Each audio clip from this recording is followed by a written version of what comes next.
Baik, assalamualaikum warahmatullahi wabarakatuh. Alhamdulillah alamin. Alhamdulillah pada kesempatan kali ini saya ingin menyampaikan kuliah lanjutan di mata kuliah penelitian hidrolik. Hari ini kita akan bicara tentang sistem kontrol pneumatik. Gitu. Kemarin kita sudah menyampaikan beberapa hal tentang perhitungan pneumatik dan hidrolik. Ya. Beberapa kita bisa menghitung ya P1 dan P2 itu sama begitu. Maka kalaulah walaupun penamparannya berbeda, itu kita harus menghitung kompresi tekannya seberapa antara P1 lubang yang pertama atau luas penamparan yang kedua. Nah, hari ini kita akan belajar mengenai sistem kontrol pneumatik. Ya. Sistem kontrol pneumatik yang pertama ini. Ya, yang pertama adalah kita analisis kerja sistem pneumatik.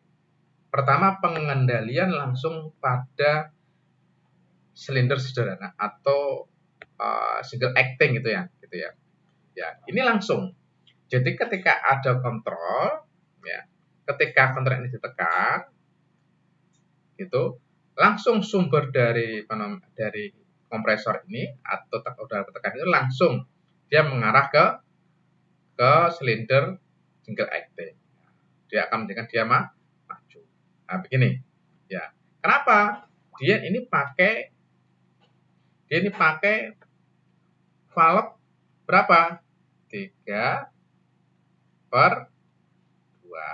Kenapa valve-nya itu adalah katupnya ada 3/2? Karena dia punya 3 pot ya.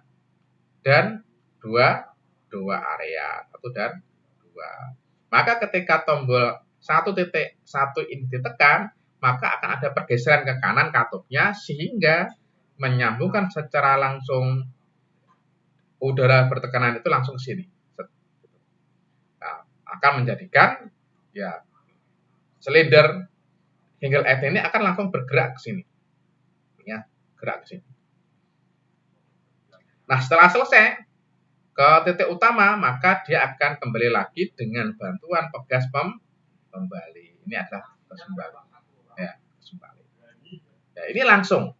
Jadi tanpa proses apapun dari kontrol 1.1 ini dia langsung akan menyalurkan udara bertekanan ke single acting pada silinder single acting. Nah,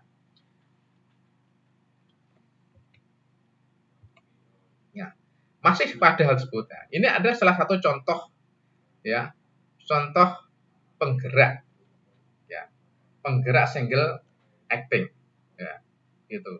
Cuma memang ya pada dasarnya atau aplikasinya itu kalau untuk menggerakkan benda-benda yang ada yang ringan itu kalau aslinya itu adalah memakai double acting dibuat secara otomatis. Maka kita sebutkan bahwa rangkaian tersebut dapat digunakan bila mana bendanya ringan dan gesekan benda seminimal mungkin sehingga gaya pegas kembali yang dapat mengembalikan silinder ke posisi semula dengan mudah. Idealnya memang mesin untuk menggeser seperti di samping ini itu adalah menggunakan silinder penggerak ganda, di mana tekanan udara akan dapat digunakan untuk gerak maju dan mundur.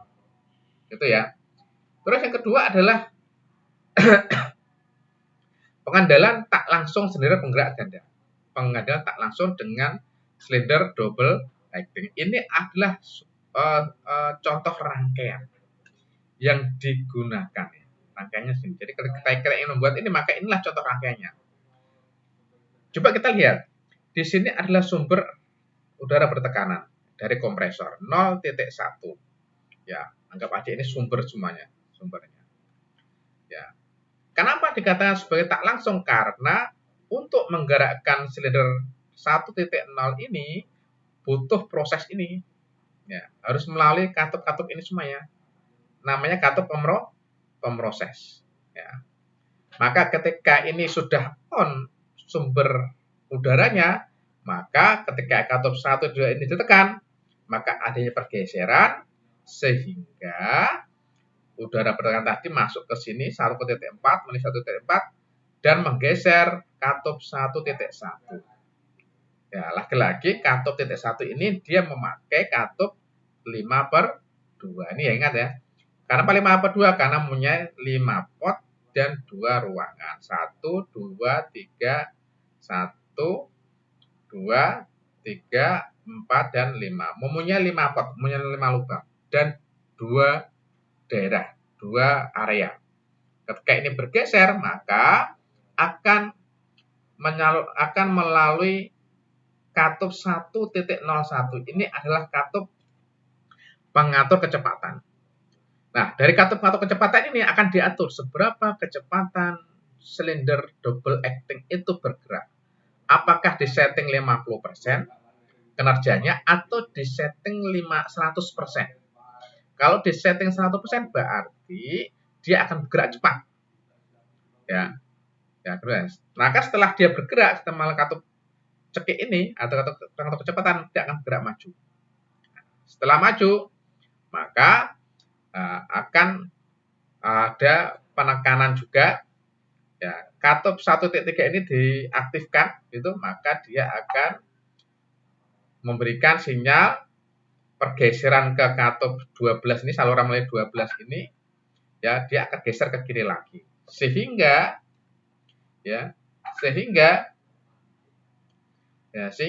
akan membuka katup cekik. Ya, katup diatur berapa pengambilannya, proses berapa, 1.02 ini katup cekik juga, katup pengatur kecepatan, sehingga kembalinya silinder ini diatur juga, diaturkah 50% kinerjanya atau 100% kinerjanya, gitu ya. Nah, balik, itulah rangkaiannya. Nah, ini tadi ya cara kerjanya sudah kita jelaskan di awal tadi ya. Ya, dari sini, dari sini ke sini, terus ini ke 14, saluran 14, langsung ke katup cekik ini 1.01, menggerakkan ini silindernya. Setelah itu ada udara buangnya juga di titik 3 ini, yaitu ada udara buangnya. Setelah ini ditekan juga, maka ini menggeser, ini kebuka.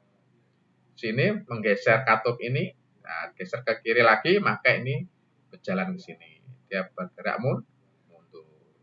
Gitu. Lebih kapan gitu.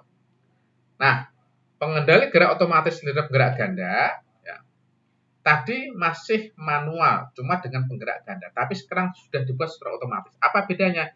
Ini ada katup roll. Ketika bersentuhan, nanti dia akan bisa kembali secara otomatis. Ya. Sama pakai sumber udara bertekanan. Nah, ketika katup 1.2 ini disentuh, maka dia akan membuka 1.6 nih. Nah, ini sinyal pemproses namanya. Ini 1.6 ini ada sinyal pemproses. Proses sehingga membuka katup ini 1.1, terus menyalurkan ke katup pengatur kecepatan 1.01, kecepatan berapa dia akan bergerak. Gerak sampai sini 1.3. Setelah itu ya ada proses sinyal 1.4 gitu. 1.3 ini. Nah, ini ada sinyal sampai 1.3. Ketika ini sudah sini, jadi maksudnya begini.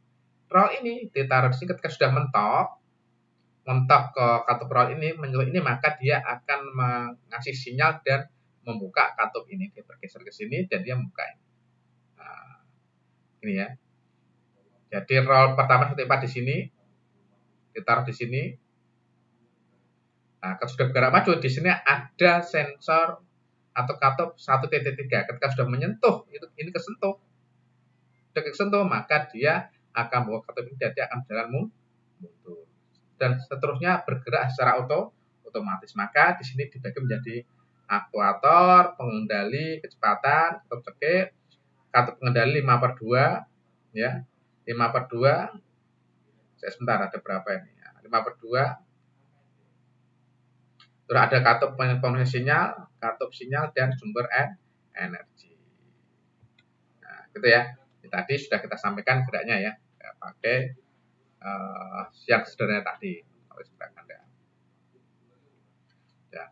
Ini adalah contoh-contoh aplikasi pemrosesan dalam sebuah industri. Ada ragum penyepit, ada pemotongan plat ya pakai pneumatik, dan juga ada mengangkat dan menggeser benda. Ya.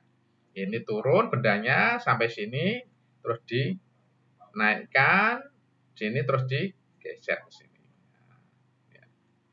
Itu ini sini, ini ke sini. Ya, ini. Nah, ini adalah diagram sistem kerja atau cara kerja ketika memakai pengangkat terbesar benda full. Sama sumbernya dari sini. Ya. Terus diproses lagi ke sini semuanya. Ketika ini sudah di on kan 0.2 ini soal, maka ya ini sudah oke, ini langsung dia masuk mulai semua proses ini, maka ini ada 2.3 ya. 2.3 ini sampai 2.2 sampai ini dia kembali ya.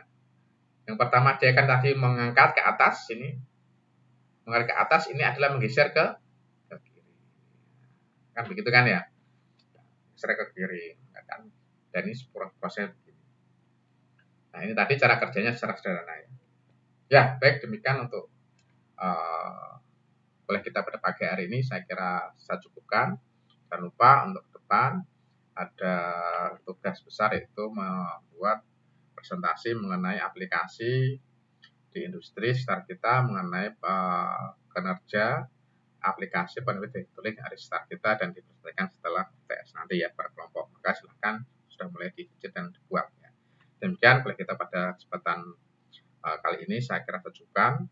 Ya, absensi nanti ada di e-learning ya saya buat, maka tolong bisa diisi. Demikian, wassalamualaikum warahmatullahi wabarakatuh.